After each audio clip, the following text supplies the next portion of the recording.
Extraction shooters have come a long way since the early Escape from Tarkov days, and now it seems like we're seeing extraction elements in every new game coming out. And I love it!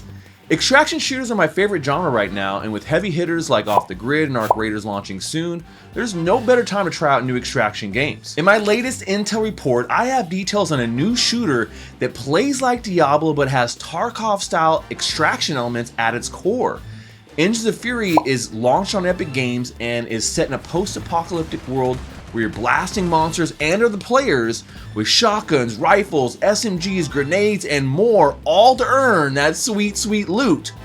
But only if you can extract. It's mission time.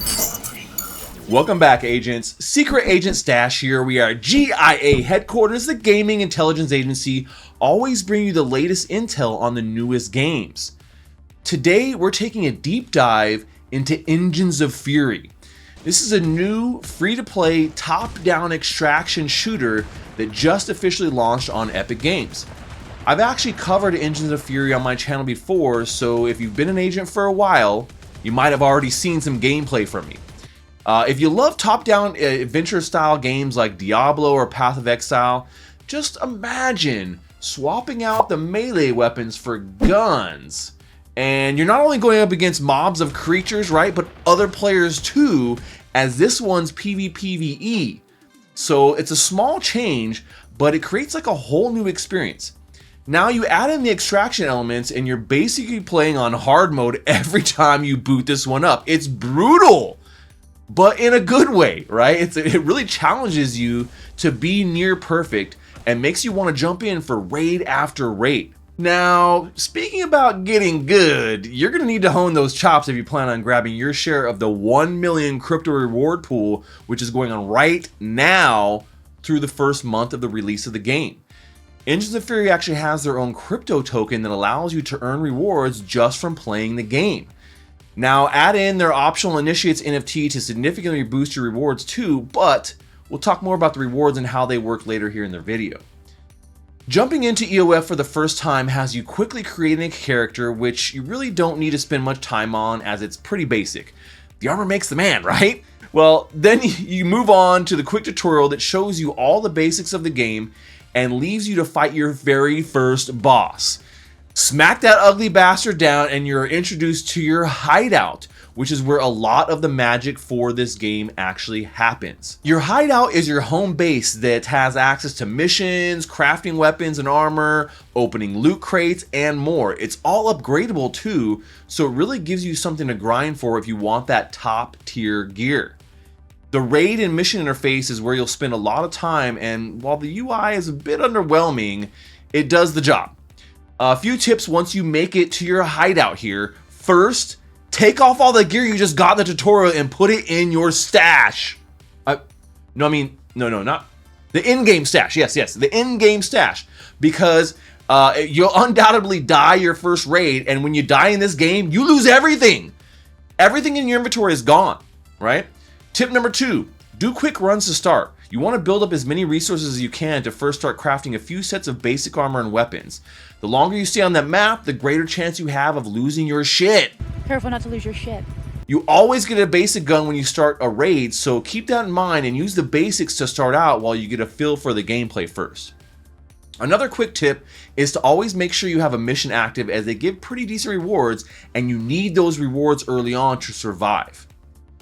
At launch, the game has only 2 maps to play on.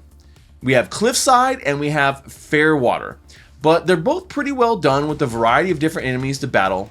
But keep a lookout for human footprints, because if you see them, that means another player is close by.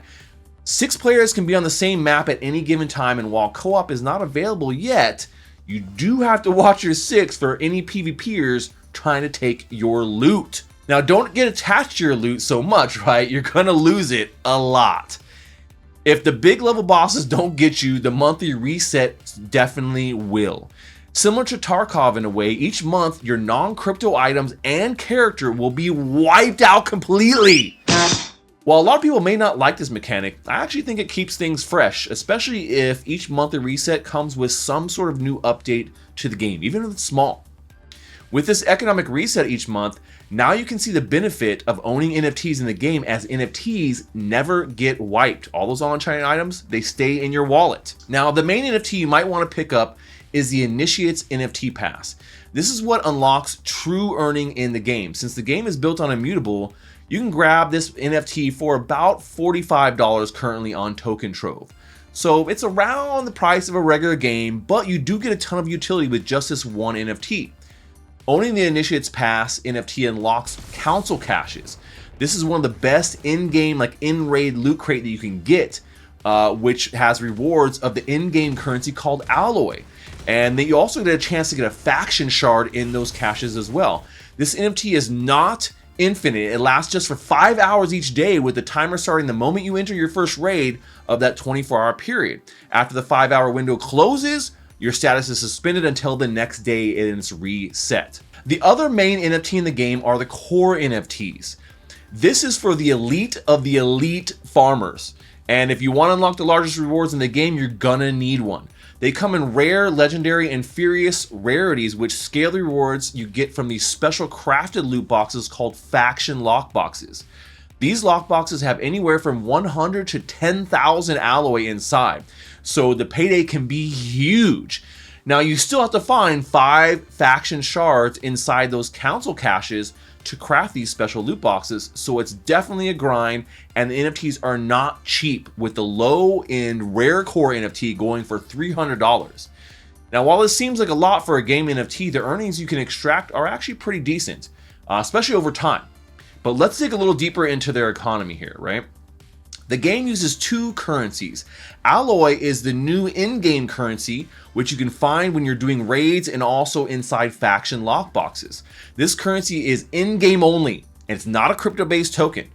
You can, however, convert Alloy 1-to-1 directly to their main crypto token called Fury, which is actively traded on places like KuCoin, Gate, and also PancakeSwap. The earning loop kind of goes like this. You do raids, you find Alloy. You swap the Alloy for Fury inside your hideout via the trading station machine. They have a machine there for it. Then you sell Fury on popular exchanges for stables or maybe your preferred crypto so you can cash out. Now, right now, the Fury token is around 2 cents, so if you had both main NFTs and you opened a rare faction lockbox and you got 10,000 Alloy on it, the maximum, then you could convert that to about $200 USD from just one loot box. Now, imagine doing this a few times each month and the rewards really start to stack up and pay for the initial NFTs and maybe some profit on the side for you too. Right? A smart agent always knows how to extract with the loot. Now, Engines of Fury has some good gameplay elements that I love, a decent earning mechanic that seems like it could be somewhat stable if the token price holds up, and they launched their game at the same time as their NFT sales, so it didn't really feel like a cash grab to me, which I love. Now, despite this, there are some shortcomings, as the game still feels like it's lacking in content and could have been being a bit repetitive unless they start doing maybe like a new release of maps, new mobs, and a new co-op mode and a few UI upgrades. Is the game perfect? No, but it's far ahead of many other crypto games out there, and so I do think there is potential for this one to stick around, at least for a little while. Okay, agents, that's all we have for today's Intel Report, but have you been playing Engines of Fury since its release? Let me know your thoughts in the comments below, and as always, this briefing never happened. Secret Agent Stash, over and out. Secret Agent Stash. Secret Agent Stash. Oh!